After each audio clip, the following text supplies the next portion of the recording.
Welcome to KRR kitchen. இன்றைக்கி நம்ம கிச்சனில் வெண்டைக்காய் காரக்குழம்பு எப்படி செய்கிறதுன்னு தான் பார்க்க போகிறோம். நல்ல சூடான சாதத்தில் இந்த குழம்பு போட்டு ஒரு அப்பளம் வடகம் வச்சு சாப்பிட்டாலே போதும். டேஸ்ட்டு ரொம்ப அருமையாக இருக்குங்க. எப்படி செய்கிறது நம்ம வீடியோக்குள்ளே போய் பார்ப்போம். இதே போல் குழம்பு ரெசிபி நம்ம சேனலில் நிறையா போட்டிருக்கேன். அதோட லிங்க் எல்லாம் உங்களுக்கு நான் டிஸ்கிரிப்ஷனில் கொடுக்குறேன். தேவைப்படுறவங்க செக் பண்ணிக்கோங்க. இன்றைக்கி வாங்க இந்த வெண்டைக்காய் காரக்குழம்பு எப்படி செய்கிறதுன்னு பார்ப்போம்.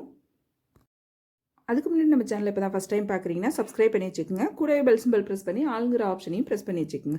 அப்போ தான் நான் போகிற வீடியோஸ் எல்லாம் உங்களுக்கு தொடர்ந்து நோட்டிஃபிகேஷனில் ஒன்றுக்கொன்னே கிடச்சிட்டு இருக்கும்.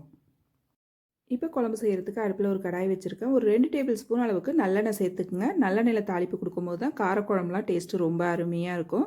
இப்போ எண்ணெய் நல்லா காஞ்சதுக்கப்புறம் பார்த்தீங்கன்னா ஒரு 250 கிராம் வெண்டைக்காயை நல்லா கழுவிட்டு ஒரு காஞ்ச துணியை வச்சு நல்லா தொடச்சிட்டு கட் பண்ணி வச்சுருக்கேன். இப்போ இதை எண்ணெயில் சேர்த்து நல்லா வதக்கி எடுத்துக்குவோம். வெண்டைக்காயை நல்லா வதக்கி எடுத்துகிட்டு குழம்பு வைக்கும் போது தான் பார்த்திங்கன்னா அதில் உள்ள அந்த கொழப்பு தன்மை இல்லாமல் சாப்பிட்றதுக்கு டேஸ்ட்டு நல்லாயிருக்கும். நல்லா இந்த அளவுக்கு வதக்கி எடுத்துக்குங்க. எண்ணெயெல்லாம் வடிகட்டிட்டு எடுத்து வச்சுக்கோங்க ஒரு பாத்திரத்தில்.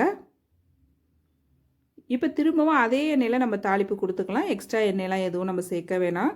ஒரு 1/4 டீஸ்பூன் அளவுக்கு வெந்தயம், 1/2 டீஸ்பூன் கடுகு, 1/2 டீஸ்பூன் ஜீரகம் சேர்த்து நல்லா பொரிய விட்டுக்குங்க. நல்லா பொரிஞ்சதுக்கு அப்புறம் பார்த்தீங்கன்னா இதில் ஒரு 3 வரமிளகாய் சேர்த்துக்கிறேன். கொஞ்சமாக பெருங்காயத்தூள், ஒரு கொத்து கருவேப்பிலை சேர்த்துக்கிறேன்.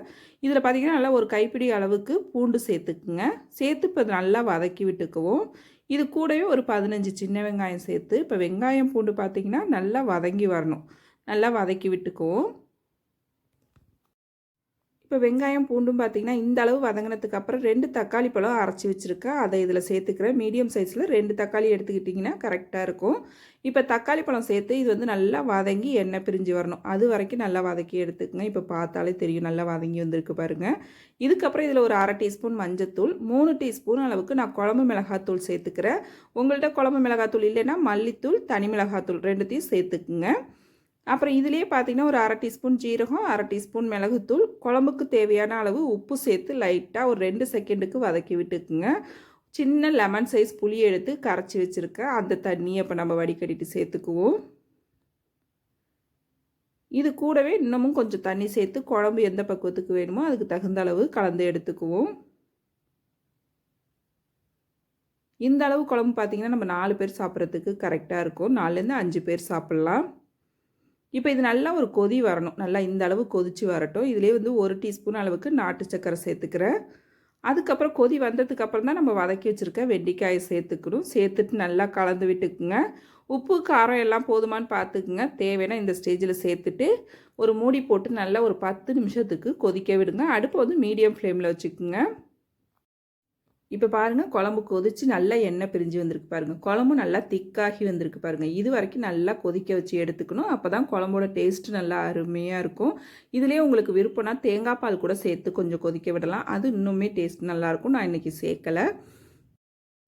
அவ்வளோதான், நம்மளோட வெண்டைக்காய் காரக்குழம்பு நல்லா சூப்பராக அருமையாக ரெடி ஆகிடுச்சிங்க. நல்லா சூடான சாதத்தில் போட்டு சாப்பிடும்போது டேஸ்ட்டு அவ்வளோ ஒரு அருமையாக இருக்கும். இது சாப்பாட்டுக்கு மட்டும் இல்லை, இட்லி தோசை கூட வச்சு சாப்பிட்டு பாருங்கள், இன்னுமே அருமையாக இருக்கும். நல்லா ஒரு 2 நாள் 3 நாள் வரைக்குமே இந்த குழம்பு வச்சு சாப்பிட்லாம். ரொம்ப அருமையாக இருக்குங்க. ட்ரை பண்ணி பாருங்கள். இதே போல் குழம்பு ரெசிபி நம்ம சேனலில் நிறையா இருக்குது. அதோட லிங்க் எல்லாம் தனித்தனியாக உங்களுக்கு டிஸ்கிரிப்ஷனில் கொடுக்குறேன். தேவைப்படுறவங்க செக் பண்ணிக்கோங்க. இந்த வெண்டைக்காய் குழம்பையும் செஞ்சு பார்த்துட்டு எப்படி இருக்குன்னு எனக்கு கமெண்ட் பண்ணுங்கள். என்னோட ரெசிபி பிடிச்சிருந்ததுன்னா லைக் பண்ணுங்கள், ஷேர் பண்ணுங்கள். மறக்காமல் நம்ம கேஆர்ஆர் கிச்சனை சப்ஸ்கிரைப் பண்ணி வச்சுக்கோங்க. நாளைக்கு வேறொரு ரெசிபியோட சந்திப்போம். தேங்க்ஸ் ஃபார் வாட்சிங்.